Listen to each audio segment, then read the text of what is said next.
पिछले कुछ दिनों से भारत और पाकिस्तान में बढ़े तनाव के बाद पाकिस्तान में एक के बाद एक सैन्य ठिकाने भारत की जवाबी कार्रवाई का निशाना बन रहे थे। लेकिन इसी बीच अचानक पाकिस्तान का संघर्ष विराम के लिए राजी हो जाना किसी नाटकीय घटनाक्रम से कम नहीं था। 10 मई यानी शनिवार शाम लगभग 6 बजे भारत ने संघर्ष विराम की पुष्टि की और बताया कि पाकिस्तान की पहल पर बातचीत हुई और दोनों देश सीजफायर के लिए राजी हो गए। सीजफायर के ऐलान के दौरान ऐसा प्रतीत हुआ कि भारत का कड़ा रुख तो जारी रहेगा, लेकिन सरहदों पर हालात सामान्य हो जाएंगे। हालांकि ऐसा हुआ नहीं। पाकिस्तान अपनी फितरत से बाज नहीं आया और उसने 4 घंटों में ही संघर्ष विराम तोड़ने की हिमाकत कर दी।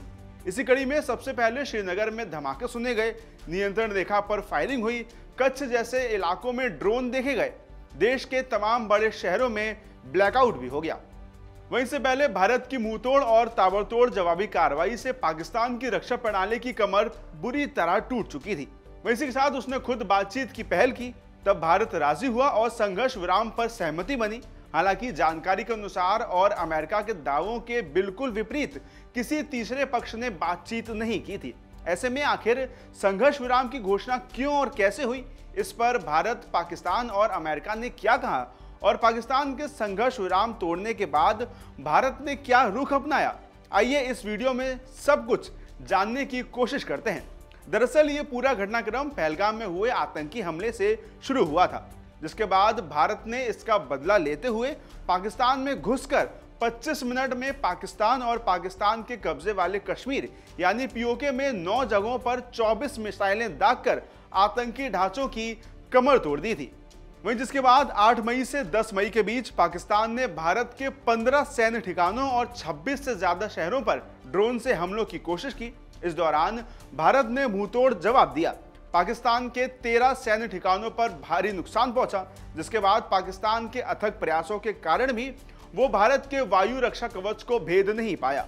पाकिस्तान की तरफ से 400 से ज्यादा ड्रोन दागे गए। हाई स्पीड मिसाइलों का भी इस्तेमाल हुआ, लेकिन उनमें से कोई भी काम नहीं किया और भारत ने सभी को इंटरसेप्ट कर दिया। वहीं पाकिस्तान की इस नापाक हरकत का जवाब भारत ने अपने तरीके से दिया, जिससे पाकिस्तान को इससे काफी नुकसान हुआ और उसे दुनिया भर में शर्मिंदगी उठानी पड़ी। 13 सैन्य और 9 आतंकी ठिकानों को मिलाकर पाकिस्तान को कुल 22 ठिकानों पर मुंह की खानी पड़ी। इसके बाद पाकिस्तान भारत के साथ बवाल के बाद दुनिया भर से मदद मांगता रहा, लेकिन तुर्की के अलावा किसी भी देश ने खुलकर पाकिस्तान का साथ नहीं दिया। पाकिस्तान को रक्षा साजो सामान की आपूर्ति करने वाला चीन भी दोनों पक्षों से शांति और संयम की अपील करता रहा। वहीं जिसके बाद अमेरिका ने पाकिस्तान पर जाहिर तौर पर पूरी तरह से दबाव बनाया, जिसके बाद संघर्ष विराम की घोषणा की गई और उससे पहले भारत सरकार ने बड़ा फैसला लिया। केंद्र सरकार ने कहा कि भविष्य में कोई भी आतंकी वारदात होने पर उसे देश के खिलाफ युद्ध की कार्रवाई माना जाएगा। वहीं इसके बाद अब इस पूरी स्टोरी में एंट्री होती है अमेरिकी राष्ट्रपति डोनाल्ड ट्रंप की। उन्होंने संघर्ष विराम का श्रेय लेने की जमकर कोशिश की। उन्होंने भारतीय समय अनुसार शाम 5:25 पर सोशल मीडिया पर एक पोस्ट शेयर किया। इसमें उन्होंने रात भर बातचीत चलने और मध्यस्थता जैसे शब्दों का इस्तेमाल किया। उन्होंने कहा कि अमेरिका की मध्यस्थता से रात भर चली और बातचीत के बाद मुझे ये घोषणा करते हुए खुशी हो रही है कि भारत और पाकिस्तान पूरी तरह से तुरंत संघर्ष विराम के लिए राजी हो गए हैं।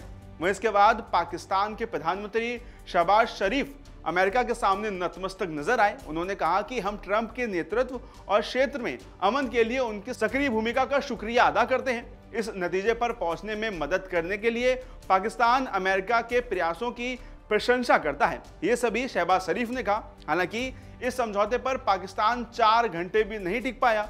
उसने लगातार गोलीबारी जारी रखी। वहीं ऐसे में भारत और पाकिस्तान के बीच बढ़ता यह तनाव आगे क्या रूप लेता है, ये देखने वाली बात होगी। अगर आप ये वीडियो YouTube पर देख रहे हैं तो हमारे चैनल को सब्सक्राइब करें और बेल आइकन को दबाना ना भूलें। अगर आप Facebook पर ये वीडियो देख रहे हैं तो हमारे पेज को लाइक करें।